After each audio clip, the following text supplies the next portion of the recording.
Muy bien, creo que ha sido más que adecuada la última canción, en esto creo, porque hoy vamos a hablar del credo, vamos a hablar de nuestra fe, qué es lo que creemos. Ya Mateo 16 es un texto base de la fe cristiana por las preguntas que el Señor le hace a los discípulos y las respuestas que le van a dar.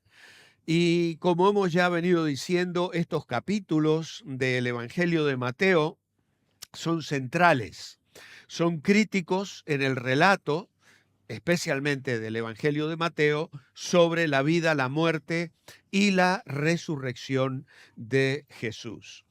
Es un capítulo, la verdad, que no muy largo. En un sentido, a mí me ha tocado, en ese sentido, son nada más que 28 versículos, pero el tema es largo. Y hoy a la una, y si es posible 1 menos 5, tenemos que irnos de aquí. ¿Eh?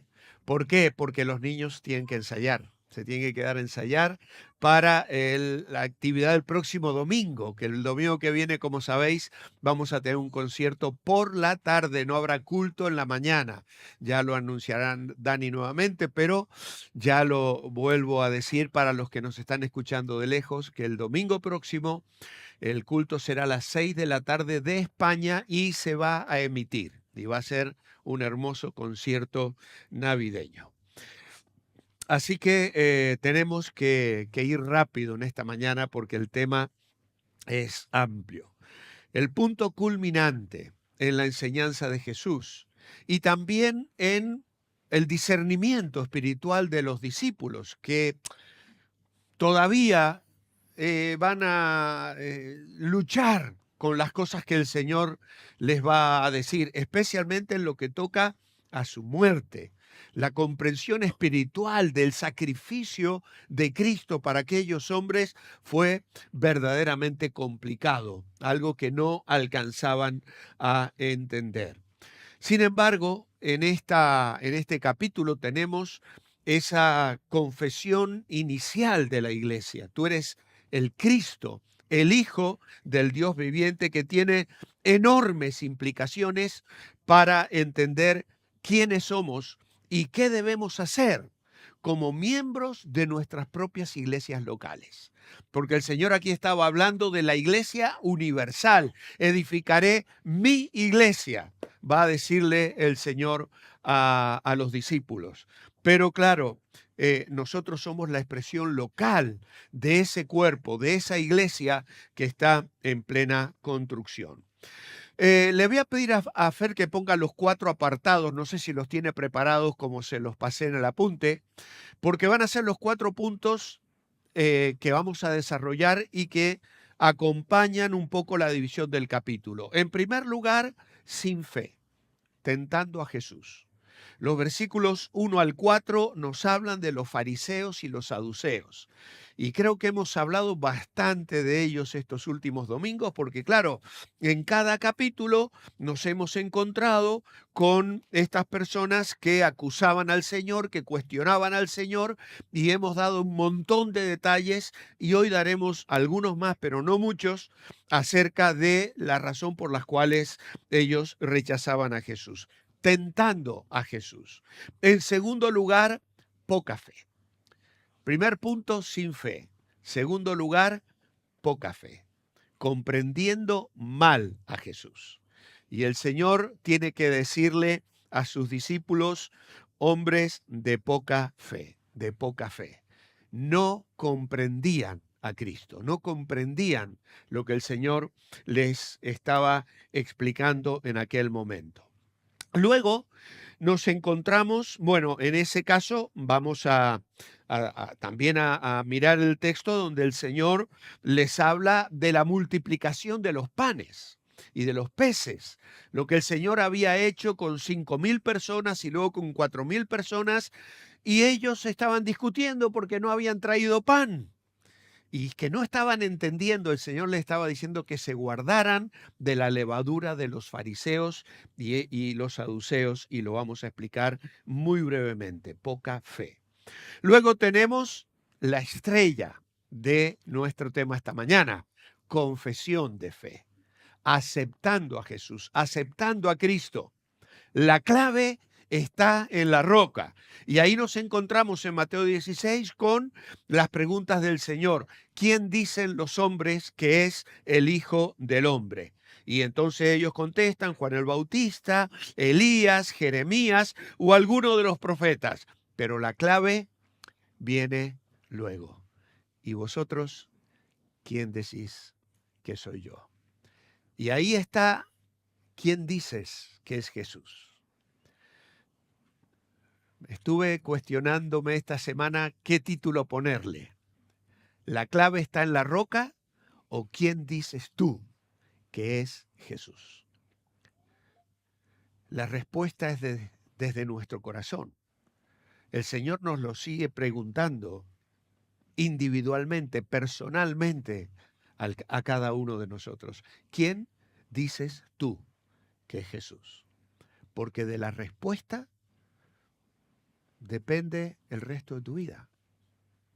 Sabes que lo más importante que puedes tener en esta vida es tu idea acerca de Cristo.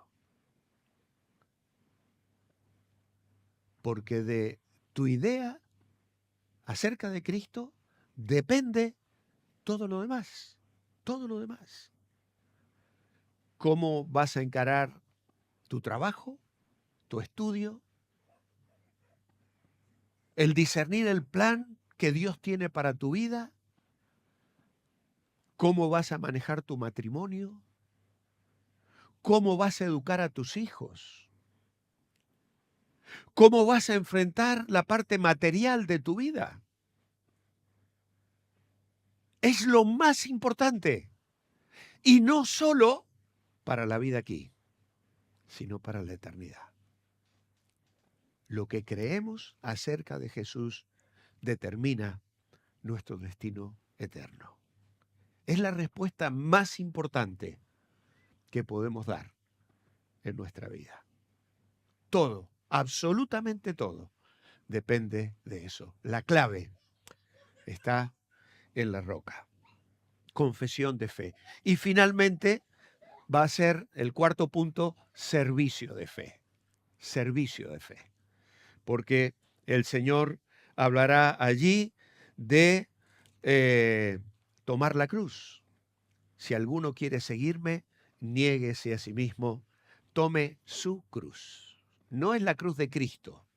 Hay otra cruz, la que cada uno de nosotros debe tomar en su vida. Y el Señor a veces a veces no, nos va a poner a prueba.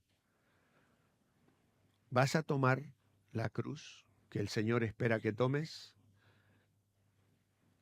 De sacrificar, de obedecer, de renunciar. Hay pasos de obediencia que a veces tenemos que dar porque el mundo nos tienta, nos propone cosas alternativas.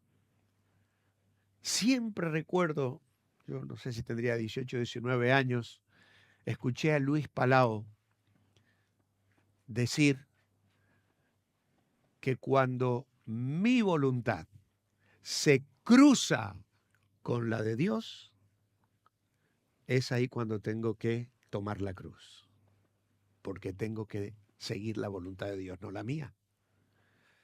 A veces tenemos nuestros propios planes, intereses, ambiciones, pero de pronto el Señor dice, no, tengo un plan diferente para ti. Y es ahí donde tenemos que tomar la cruz, la renuncia. La actitud de Jesús en el Getsemaní, Padre, no se haga lo que yo quiero, sino lo que tú. Y es un punto en la vida al que el Señor nos lleva antes o después, en esa experiencia espiritual, donde vamos avanzando, madurando, conociendo más a Cristo, más a Dios. Y cuando nos vamos conociendo más a nosotros mismos, nuestro orgullo, nuestro egoísmo, nuestras búsquedas personales, nuestro afán, nuestras amarguras, nuestras heridas. Y el Señor va tocando puntos que se van resolviendo mientras nos lleva a la madurez, nos hace parecidos a Cristo en ese proceso. Y en ese proceso nos llama a servirle. El que quiera salvar su vida la perderá, y todo aquel que pierda su vida por causa de mí la hallará. Es un pasaje precioso, Mateo 16. No me tocaba a mí predicarlo. He tenido que reemplazar a un hermano, pero la verdad que es un privilegio para mí. Y espero que el Señor pueda hablar a vuestros corazones, como lo ha hecho con el mío. Sin fe, primer punto, tentando a Cristo. Y nos dice la Escritura que llegaron los fariseos y los saduceos para tentarle y le pidieron que le mostrara señal del cielo. Ya estamos acostumbrados, ¿no? Casi cada domingo nos encontramos leyendo Mateo a los fariseos, a los saduceos, tentando al Señor, pidiendo más señales. Y incluso acusando de que las señales que el Señor les mostraba eran por Satanás. Así que no les venía nada bien. No les venía nada bien. Esto seguramente era una comitiva enviada desde Jerusalén. El Señor estaba en Galilea, estaba lejos del centro neurálgico de la vida religiosa y política de Israel. Pero ellos estaban preocupados por lo que se estaba generando alrededor de Jesús. Las multitudes salían a Él a buscarle, a escucharle, a aprender de Él. Y ellos estaban con unos celos y con un odio y con un temor. Y lejos de intentar encontrar respuestas reales, simplemente están buscando argumentos para desacreditarle y para quitarle prestigio y para condenarle. La palabra señal que le piden aquí es más que un simple milagro o demostración de poder. Quiere decir un prodigio por el cual uno puede reconocer a una persona o confirmar quién es. Y es la cuarta vez que en estos meses le piden al Señor, y aún lo harán todavía más cerca del final de la cruz. Aún volverán a hacerlo. Pero es que hay una verdad que quiero deciros aquí, y es la siguiente: los milagros no convencen a las personas de pecado, ni les dan el deseo de salvarse. Tenemos que saberlo. Ellos pedían señales, querían ver cosas portentosas. Y a veces nosotros nos encontramos con personas que nos van pidiendo lo mismo. Pero yo quiero creer en Dios, pero no lo veo. ¿Por qué no se manifiesta? ¿Por qué no hace un milagro? ¿Por qué no se hace presente para que todos lo reconozcamos y entonces podamos creer en Él? Los milagros no convencen a las personas de pecado ni les dan el deseo de salvarse. ¿Recordáis, por ejemplo, la historia de el rico y el Lázaro? Y Lázaro, el mendigo, que el rico, estando en tormentos, le decía a Abraham: envía a Lázaro para que le hable a mis hermanos y no vengan a este lugar de tormento. Y Abraham dice: mira, tienen a los profetas. No se van a arrepentir por más que venga uno de los muertos a hablarles. Y uno dice, bueno, claro, pero eso es algo que el Señor contó, una conversación en un ámbito etéreo, diríamos, que yo no puedo comprobar. ¿Qué pasó después de la resurrección de Lázaro? ¿Sabes qué dice la palabra de Dios? Procuraban matar también a Lázaro. Pedían señales. Los milagros no convencen a las personas de pecado, ni les dan el deseo de salvarse. Tenían la evidencia. Jesús había resucitado a Lázaro. Y en lugar de ir y reconocer la señal y el prodigio y la autoridad divina de quien había hecho esa maravilla, deciden matar a la evidencia, porque a Jesús ya habían decidido matarlo. Querían matar también a Lázaro. Y bueno, pero eso no pasa solo con Jesús. ¿Recordáis a Pablo en Hechos capítulo 14?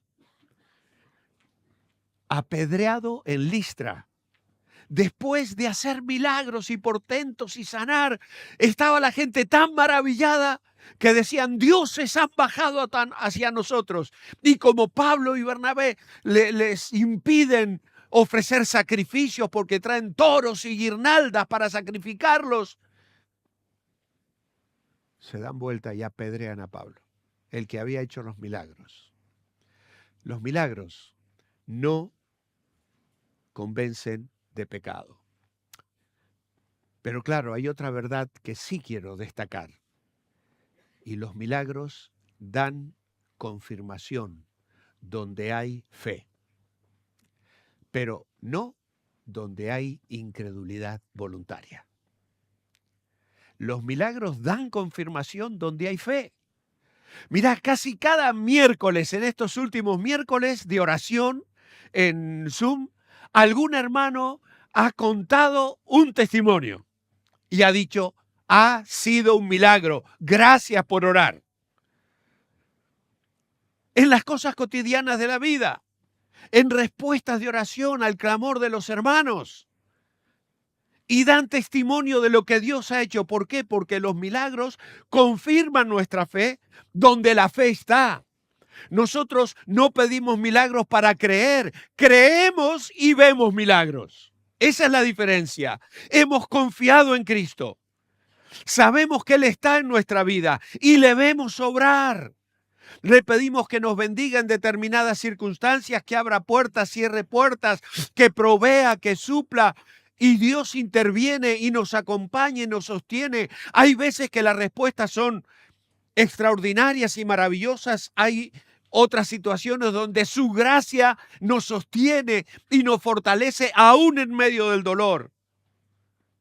Pero el milagro es ese. El Señor escucha nuestra oración. Nos acompaña, viene con nosotros fortaleciéndonos y tiene un plan y un propósito para nuestras vidas. Pero claro, seguimos adelante. El Señor dice, la generación, bueno, los trató bastante duro el Señor. Hipócritas les dijo. Sabéis distinguir los aspectos del cielo, pero no las señales de los tiempos. La generación mala y adúltera demanda señal, pero no le será dada sino la señal del profeta Jonás, y se fue. Y dice, los discípulos llegaron al otro lado del lago, pero se habían olvidado de llevar pan. Y Jesús les dijo, mirad, guardaos de la levadura de los fariseos y de los saduceos. Y ellos discutían entre sí, decían, dice esto porque no hemos traído pan. Jesús se dio cuenta y les preguntó, hombres de poca fe. Y ese es nuestro segundo punto. ¿Por qué seguís discutiendo lo de no tener pan? ¿No sois capaces de entender? Les recuerda la multiplicación de los panes. Y le dice, ¿cómo no entendéis que no es por el pan? Por lo que dije que os guardéis de la levadura de los fariseos y los saduceos. Entonces comprendieron que no les había dicho que se guardaran de la levadura del pan, sino de la enseñanza de los fariseos y de los saduceos. Poca fe, comprendiendo mal a Cristo, comprendiendo mal. Yo imagino a Jesús navegando en silencio. Ha hablado muy fuerte con los fariseos y saduceos, les ha dicho cosas duras. Y se va en la barca con los suyos, navegando en silencio, fruto de la indignación que siente por la demanda de los fariseos y de los saduceos, que le ha dejado mal el cuerpo. Al llegar al otro lado del lago, se bajan de la barca, encuentran una zona adecuada, se sientan, se recuestan, y Jesús les dice, guardaos de la levadura de los fariseos y los saduceos. Claro, ellos no entienden y comienzan a discutir. ¿Qué les decía el Señor? Básicamente, los fariseos se caracterizaban por su autosuficiencia. Afirmarse ante Dios. Los fariseos se habían tomado sus tradiciones y enseñanzas y las habían elevado al lugar de la palabra de Dios, incluso más allá de la palabra de Dios. Su nombre, como sabéis, significa separados, y ellos vivían una vida rígida, sujetos en devoción a la ley y a sus propias enseñanzas, caracterizándose por vivir aferrados a una justicia propia. Se afirmaban ante Dios en su propia justicia. Recordad al fariseo del que habló el Señor en otra ocasión, que va junto al publicano a orar, y el fariseo se presenta y dice: Señor, te doy gracias, porque yo no soy como este publicano. Yo doy sacrificios, yo doy ofrendas, yo guardo la ley. Y qué suerte tienes, Señor, de que yo he venido esta mañana a encontrarme contigo, ¿no? Un poquito era la actitud del fariseo. Autosuficiencia. Y mira, el Señor se lo estaba diciendo a los discípulos. Y yo me pregunto, ¿cuánto de autosuficiencia hay en mi vida? Porque el Señor me lo está diciendo a mí esta mañana: Walter, cuídate de esa levadura. Cuidaos de la autosuficiencia. La autosuficiencia de afirmarte ante Dios en tu justicia propia. Yo soy bueno. Mira este otro. Uf. ¿Qué hablar de aquel hermano, aquella hermanita, ¿no? Y nos comparamos y menospreciamos. ¿Estaremos pecando orgullosamente, juzgando a otros y sintiéndonos mejores que los demás? ¿Y cuál era la levadura de los saduceos? La autocomplacencia. Se complacían a sí mismos sin tener en cuenta a Dios. Eran la clase rica del pueblo judío, y aunque en algunos casos eran más estrictos que los fariseos, eran conocidos por negociar con la clase política para vivir socialmente bien. Y además, como no creían en la resurrección de los muertos, ¿sabéis qué decían? Esta vida es todo lo que hay, así que aprovéchala al máximo. Muchos hicieron fortunas con las concesiones del templo, el cambio de dinero, cuando el Señor tira las mesas de los cambistas en el templo y tal, pues precisamente estaban ellos, no me sale la palabra, nutriéndose, no es nutrirse, pero es... Ellos hacían negocios con los sacrificios, vendiendo el cambio, el dinero en el templo y tal, los saduceos.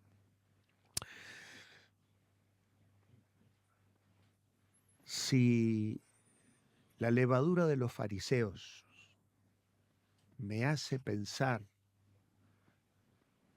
en que yo como creyente tengo que examinar si estoy viviendo de una forma autosuficiente, la levadura de los saduceos me hace pensar si mi vida no está centrada en los asuntos temporales.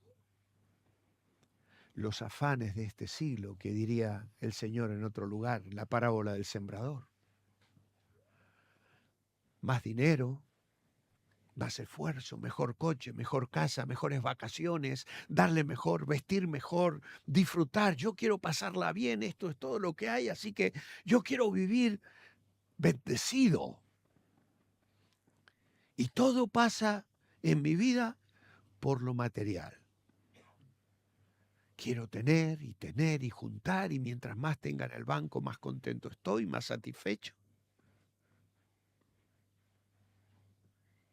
¿Se estará metiendo esa filosofía en la iglesia? ¿En mi vida personal? No está mal tener ambiciones, ¿eh? Dios nos creó con eso, nos puso en el huerto del Edén para cultivarlo y que diera fruto, y todos queremos prosperar. Pero cuando se transforma en una ambición, cuando eso toma lo primero en mi vida, cuando Cristo deja de ser el Señor en mi vida, cuando todo pasa por ahí, cuando lo único que hago es tener y tener y tener y no ofrendo como tengo que ofrendar, no doy al Señor como tengo que dar.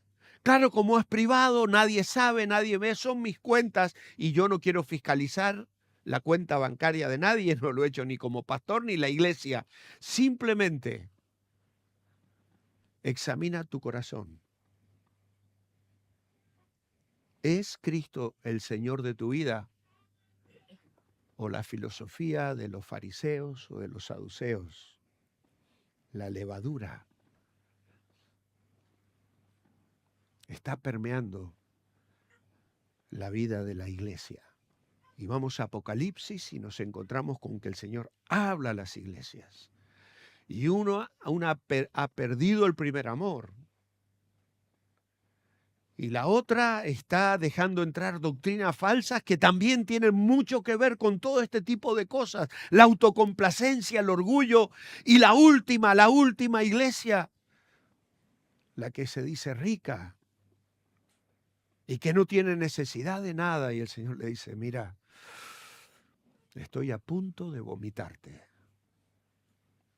Wow.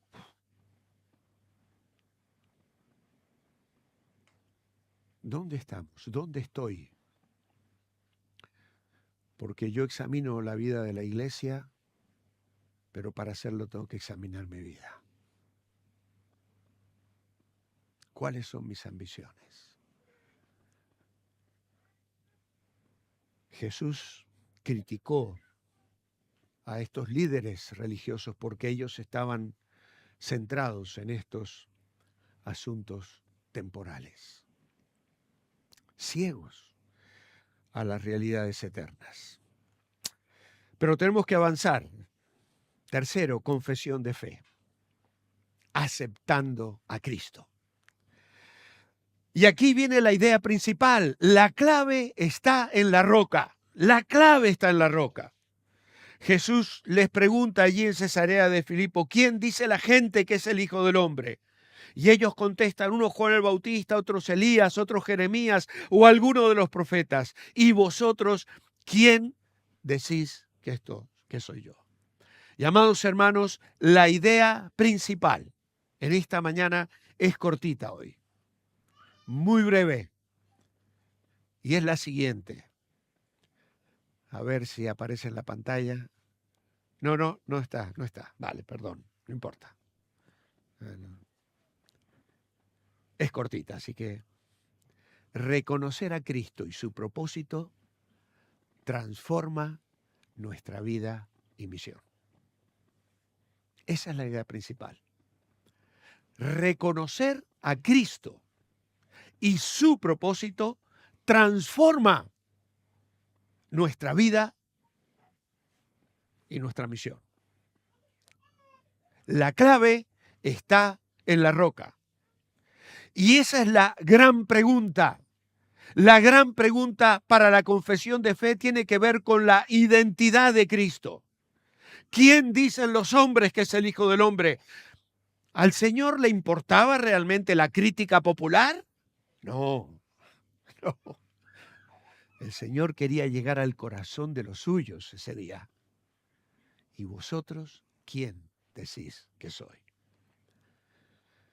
Y ya conocemos la respuesta de Pedro. Tú eres el Cristo, el Hijo del Dios viviente. ¿Qué tan claro tenemos quién es Jesús en nuestra vida? ¿Qué tan claro lo tenemos? Pedro dice, eres el Cristo. Y eso tiene que ver con su mesianidad. Ahí tenéis para los que la queréis grabar mejor. Dicen que lo que entra por los ojos choca acá y se queda más fácilmente que lo que entra por acá sale por acá, ¿no? Reconocer a Cristo y su propósito transforma nuestra vida y misión. Y claro, Pedro declara su mesianidad. Eres el Cristo. Y declara su divinidad, el Hijo del Dios viviente. Y la respuesta del Señor es: bienaventurado eres, bendito eres. Amados hermanos, la mayor bendición que tenemos en nuestra vida es el concepto, la fe, el credo del que hemos cantado esta mañana. ¿Qué creemos acerca de Cristo? ¿Qué creemos acerca de Jesús? No hay nada más importante. Eso marca tus decisiones. Tu levantarte cada mañana y enfrentar el día a día. Esto no es un montón de información lejana de la práctica cotidiana. Depende de cómo creo en Jesús, cómo trato a mi esposa. Depende de cómo creo en Jesús, cómo trato a mis hijos y los educo y los enseño. Depende de cómo creo en Jesús, cómo me relaciono con vosotros, con mis amigos, con mis vecinos, con los clientes en el trabajo.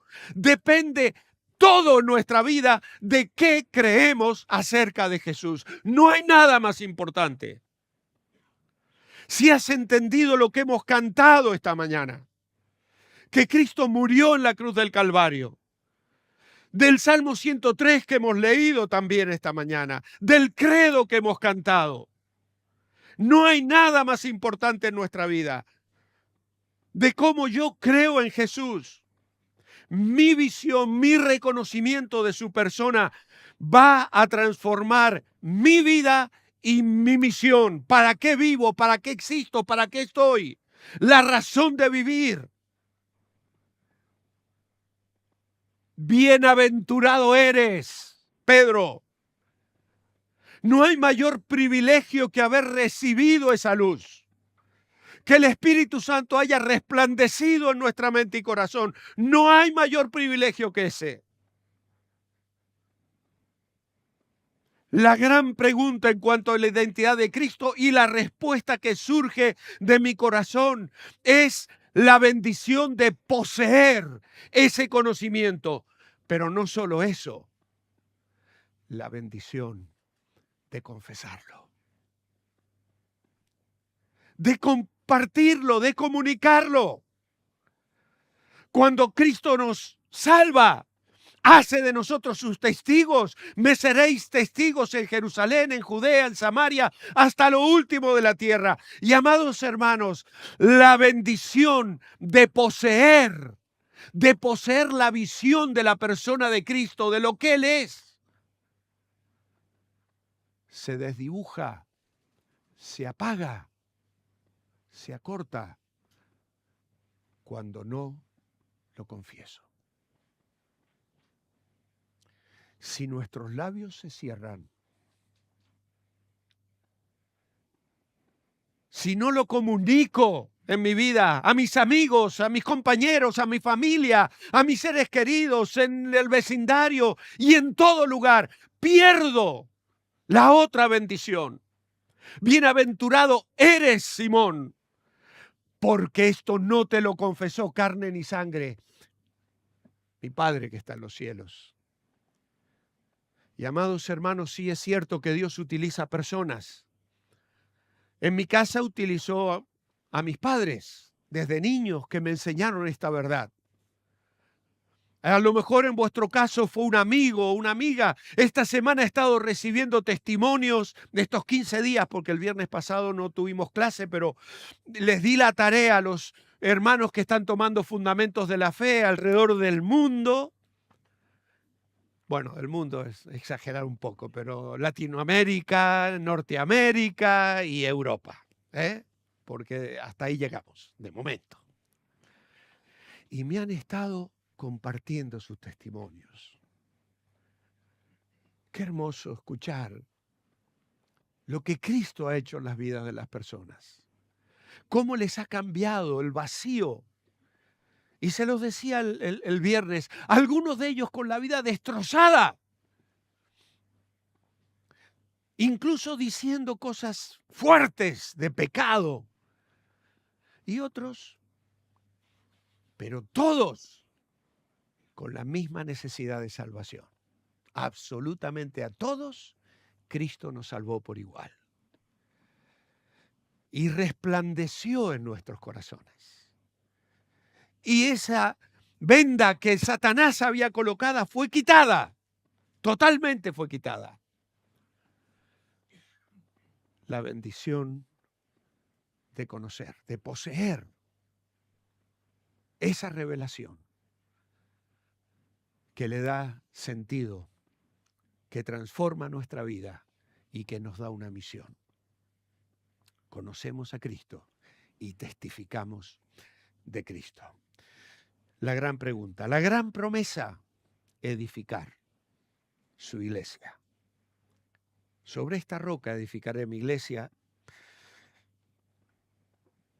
y las puertas del Hades no prevalecerán contra ella. No era Pedro la roca. No vamos a discutirlo esta mañana. Lo vamos a dejar para cuando estudiemos el credo.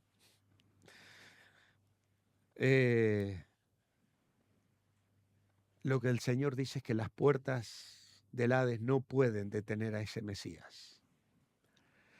Y no solo no podría detenerle a él, no podría detener a ninguno de sus mensajeros. Riley escribió, nada puede derribar y destruir por completo a la iglesia. Sus miembros pueden ser perseguidos, oprimidos, encarcelados, golpeados, decapitados, quemados, pero la verdadera iglesia nunca se extingue del todo. Se levanta del fuego y del agua, se levanta de nuevo de sus aflicciones. Cuando es aplastada en una tierra, resurge en otra. Los faraones, los Herodes, los Nerones se han esforzado en vano para acabar con esta iglesia. Matan a sus miles y luego pasan y se van a su propio lugar. La verdadera iglesia sobrevive a todos ellos y los ve enterrados cada uno a su vez. La iglesia es un yunque que ha roto muchos martillos en este mundo y romperá mucho más todavía. La iglesia es un arbusto que a menudo arde, pero que no se consume. La muerte no puede detener a este Mesías ni a sus mensajeros, y lo sabemos porque Cristo da autoridad a la iglesia. Y vemos cómo el Señor habla aquí de las llaves del reino de los cielos. Y voy a decir sencillamente que no se trata de que en el cielo se haga lo que nosotros decidimos aquí. Es al revés. Lo que se decide en el cielo se lleva a cabo en la tierra a través de hombres y mujeres que disciernen la voluntad de Dios y que se ajustan a la palabra y viven en obediencia a los mandamientos de Dios. Y finalmente el gran desafío. Tomar la cruz y seguirle. La iglesia es la comunidad de personas que no solo tienen claro quién es el Mesías, quién es Jesús, porque le conocen íntimamente, sino que es la comunidad de personas que proclaman a Jesús con confianza. Vamos a tomar la cruz para seguirle, para servirle. Vamos a tomar la cruz porque esperamos que vuelva pronto. Pedro, como sabemos, Señor, no vayas a la cruz. El Señor lo tuvo que hablar duramente, porque no era Pedro la roca. Pero claro, el Hijo del Hombre vendrá en la gloria de su Padre con sus ángeles y pagará a cada uno conforme a sus obras. Amados, lo más precioso que tenemos es a Cristo. Conocerle y confesarle. Es nuestro propósito y nuestra misión. Cumplámosla, vivámosla para gloria del Señor. Vamos a inclinar nuestros rostros, a orar.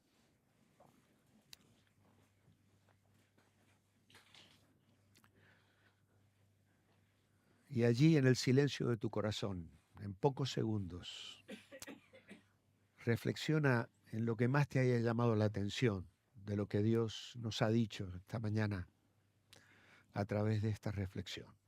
No es mi voz la de Dios, pero por el Espíritu Dios seguramente ha hablado a tu corazón. Y pídele que te ayude a vivirlo, a hacerlo práctico hoy.